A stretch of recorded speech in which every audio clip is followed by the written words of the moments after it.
You know, something that I've noticed in the last month, 6 weeks or so. At Marcel's, I asked Marcel, and she said, yeah. And there's no one else here that's known me long enough to know, or who would have paid any attention. But I don't know if you can tell. You get the right, just right there. You can maybe tell right there. Funnily enough, it appears that my hair is growing back. Not in copious amounts, but you know, my oldest daughter used to come by when I was sitting down and lean over my shoulder, and I could feel her lurking there, and I'd look up, you know, hi sweetie, what are you doing? And she kind of giggle. You know, I'm counting the hairs on left on top of your head, Daddy. And sorry to say you're down to 26, or you know, some smart aleck remark like that. But she was pretty close. Right here in this area, there was about 30 left, and not many at all. And my hair is light. It used to be straw blonde, but it's light, so it doesn't come up in the camera here. But there is a lot of hair growing back up there. And I know, because when you're bald, you kind of know things about being bald. And from having done a bit of research, I do know that I have heard anecdotal evidence that sometimes after a sickness or during a sickness that a man's hair will grow back. Maybe it has something to do with testosterone levels, something. I do know that once a hair follicle dies and your hair quits growing, as I understand it, it takes several years for it to completely die. That's why things like Rogaine aren't that effective, because as I understand it, if the hair follicle hasn't been producing hair for 7 years, then it never will again. It just totally is done. So whatever hair I had 7 years ago, I guess, is coming back. Not that I really care. I've been used to being bald for 30 some odd years now. I just find it interesting that it would happen. Don't know if you guys find it interesting or not, but I do.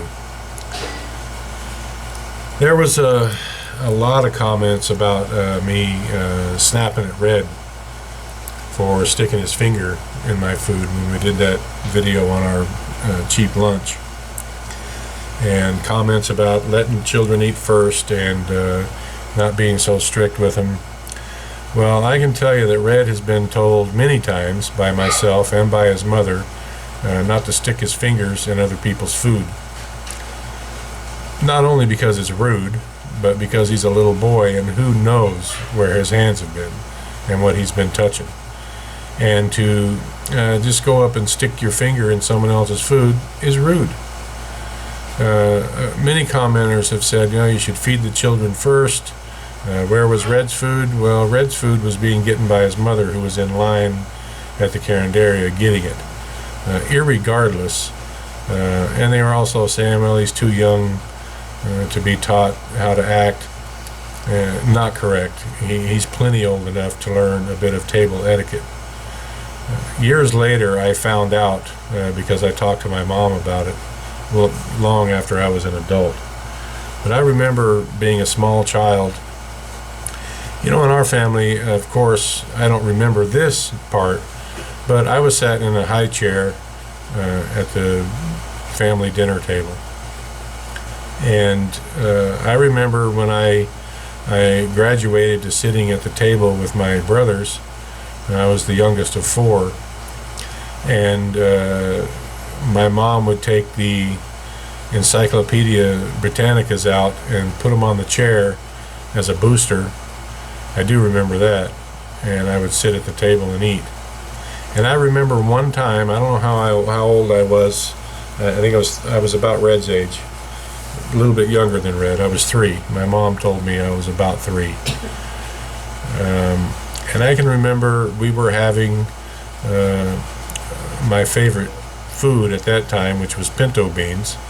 And I made the mistake of reaching for the cornbread before my father had gotten there to begin the prayer before the meal. And I remember the beans, they were hot. I remember being splattered in the face with the soup from the beans and that spoon hitting the back of my hand. And I remember that pain 54 years later. In our family, my mother would set the table, set the food on the table. The kids would be gathered up, my older brothers and myself. We would sit at the table, and my father would come in from washing up, sit down, and we all sat there patiently and waited. And sometimes if it took my dad 5 or 10 minutes, we just sat there and waited with our hands in our lap, not saying anything, because that's the way we were taught. And there wasn't any joking around, teasing each other, giggling, none of that. And when my father arrived, he would say grace and give a motion with his hands like that and say, "Let's eat." And if a particular dish was in front of you, you took a bit out of it if you wanted it and put it on your plate and passed it to the next one. I can remember my older brothers getting a look from my mother if they reached too far for something. It was polite to ask someone else to pass you whatever it was. My mom, I think it was because my mom was really, really tired of cleaning up spilt glasses of Kool-Aid and milk or whatever it was we were drinking that night. And young boys just sometimes if you're reaching for those mashed potatoes or the gravy, your glass of milk it becomes invisible and you end up knocking it over getting that gravy. It may sound a bit strict the way that I was raised. I don't think it was entirely uncommon. When the evening meal was done, and there wasn't a lot of chit-chat during the meal because we were hungry, and there wasn't what is common now, refrigerator rating. You just didn't go into the refrigerator and get something that you wanted. You ate at mealtime and that was it.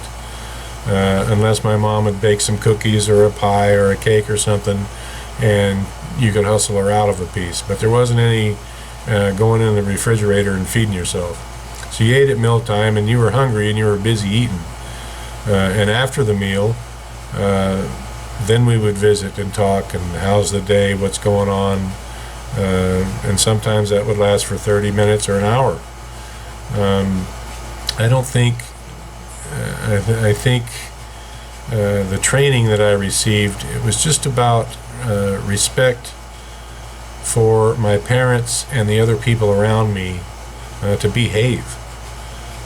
Children are, and I love children, I have some, I raised some, and I was one.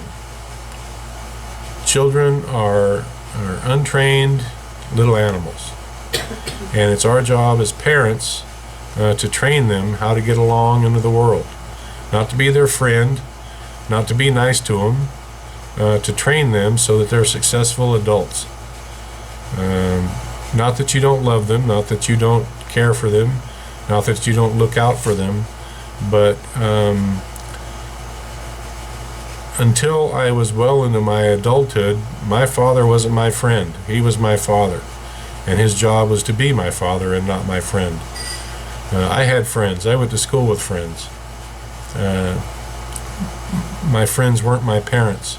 They looked at parenting as a job that they had to do, and I can say they did a pretty good job. Children must be taught. And when a child is old enough to hold a spoon or a fork and feed themselves, then they're old enough to learn how to act at the table.